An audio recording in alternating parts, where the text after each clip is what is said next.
ஒரு சாதாரண middle class பையனோட கல்யாணத்துல பிரபல இயக்குனர்கள், துணை முதலமைச்சர், அவரோட மனைவி, அமைச்சர்னு ஒரு பெரிய பட்டாளமே இருக்காங்க.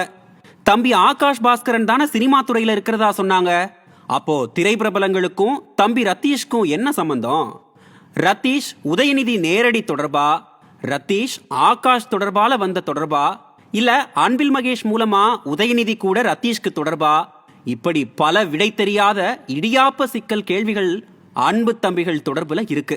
எதிர்கட்சி தலைவர் கேட்ட மாதிரி, உங்க வீட்டு தம்பி ஆகிறதுக்கு முன்னாடி ரத்தீஷ் யாரு, அவர்கிட்ட என்ன சொத்து இருந்துச்சு, என்ன தொழில் செஞ்சாரு, எவ்வளவு லாபம் பார்த்தாரு, இப்போ ரத்தீஷ் மற்றும் அவரை சார்ந்தோரின் சொத்து மதிப்பு என்ன, எத்தனை கம்பெனிகள் வச்சிருக்காங்க, இதையெல்லாம் நேரடியா பேச ஸ்டாலினும் உதயநிதியும் தயாரா? இதுக்கெல்லாம் உடன்பிறப்புகள் வாய் திறக்க மாட்டாங்களே. அன்பு தம்பிகள் ஆகாஷ் பாஸ்கரன், ரத்தீஷ் ஆடம்பர கல்யாண வீடியோக்கள் பார்த்தாச்சு. இன்னும் ஒரு தம்பி இருக்காரு, விக்ரம் ஜூஜு. அவர் கல்யாண வீடியோல இன்னும் எத்தனை பேர் சிக்கிறாங்கன்னு தெரியல.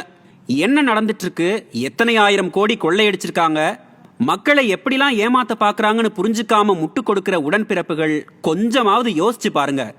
300 கோடிக்கு வீடு, நட்சத்திர ஹோட்டல்ல பிரம்மாண்ட வரவேற்பு, இதெல்லாம் யார் பணம்? நம்ம வரி பணம் தானே. இதுல 1% நாம வாழ முடியுமா?